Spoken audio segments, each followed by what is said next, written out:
You ever heard of Freddy Fazbear? Hi, my name's Evan, by the way. I want to yell about something, rant about something. I won't yell. I'll keep my voice down. I'm in a library right now, or my own basement, but we'll treat it like a library for this instance. See, recently I just finished the Five Nights at Freddy's Secret of the Mimic game, and we figured out the real secret of the Mimic was the friends we made along the way. However, I want to talk about something that I've had gripes with in the past and have openly talked about on both of my channels, and it's my love-hate relationship with the Five Nights at Freddy's lore. Because the thing is, I'm a sleeper build lore aficionado. I know everything about not everything, but I know a lot of things about Five Nights at Freddy's. Don't ask me about Remnant. I'll start screaming and batting in my head like an insane silent patient. But I know most of the lore from the first game all the way up to Ultimate Custom Night, which I think in my head is that's the lore. That's really all you need to care about. If I were to sum it up in my own way that I know best, it's like, yeah, there's that guy who kills kids. That's bad. Don't do that. And then there's the guy, the whole point of the games is essentially kind of figuring out the lore of these murders and freeing the souls of these children, which you do in 3. You free the souls of the core 4 or 5, and then in Ultimate Custom or Pizzeria Sim, before Ultimate Custom Night, Pizzeria Sim, you get all the remaining people. Baby, Afton, fucking Freddy Fazbear.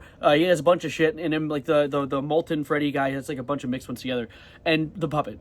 And you burn it all down. They're donezo, all right? Everyone who has been a character in this series is done. They're free. It's all good now. And then Ultimate Custom Night is Afton's personal hell. He's in hell for eternity, and he has to play against every Five Nights at Freddy's animatronic because he deserves it. He's a child murderer. Lol. And that's where I think, in my head, the lore should have ended. I think it stops right there, because then we get into, people, I'm getting ahead of myself. Let's get back on track. The lore stops there, because the entire Five Nights at Freddy's franchise has had one level of disbelief here, and it's the supernatural element. It's ghosts inhabiting machines. That I can believe, and I think it's cool. Not believe, but it's that makes sense within its universe. But then, once you leave Ultimate Custom Night, because apparently the canon ending is that Afton leaves hell and then gets fucking uploaded into a computer, and now we've entered Star Wars level sci-fi. That confuses me and doesn't make sense. But then I had this revelation today. So, moving into Secret of the Mimic, there's the whole idea with Edwin. He made the Mimic. It was difficult to put the pieces together, but then suddenly something went very wrong, and now all he can do is sing the stupid song. His name's Edwin. It's a deep cut, only a reference that real Savarinoers will understand. But anyway, the whole idea is, and something I realized is, holy shit, after Ultimate Custom Night, where I consider the end of the franchise, the VR game, and then forward, in the VR game, the second VR game, Security Breach, Ruin, and Secret of the Mimic, are basically a soft reboot. It's an entire new franchise with a new story that has nothing to do with the prior games. Because literally in the VR game, and it's just something that I totally forgot until my friend Austin, thanks Austin, told me today, was that the, they literally canonize all of the previous games from the first one to Ultimate Custom Night as games that a canonical in-universe Scott Cawthon, not our world, but the Scott Cawthon in the FNAF universe made. Which means that essentially, it's like Inception, where there's that game universe, and then outside of that is a second game universe, or a bigger game, an over-encompassing one, and then outside of that is ours, where we are. Is it making sense? Are you putting it together? Do I sound insane? Maybe a little bit, but that's okay. I don't know why I'm talking so damn fast. I'm not in a rush to get anywhere, and I've had no caffeine today. I was about to pull the Monster can up, but there's no Monster can. I do, however, have a roll of paper towels.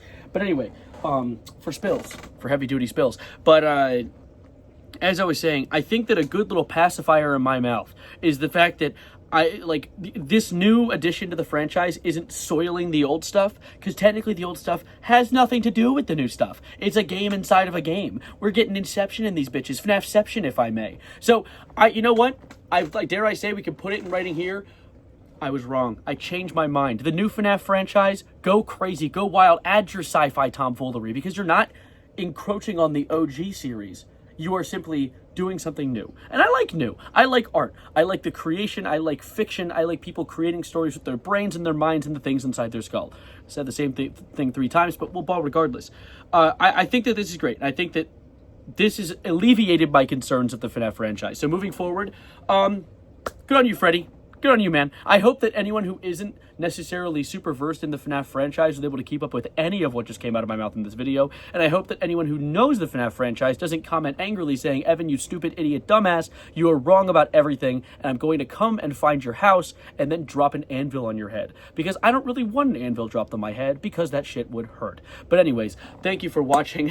I wanted to crank this video out. This is my earliest. It's 9:42 right now. I usually record these after midnight, but I wanted to get this out because I'm in the middle of editing the stream that I just did playing Secret of the Mimic. Do you see how much I've edited so far? You see all that? You see how much is left? Help me. Help me. That's stream 1.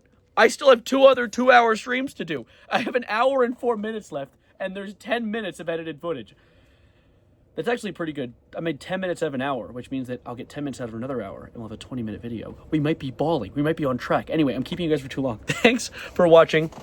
I'm going to relax and work my ass off and then go to the beach tomorrow. So thank you. And as always, wrong outro. My name's Evan and Freddy. Freddy.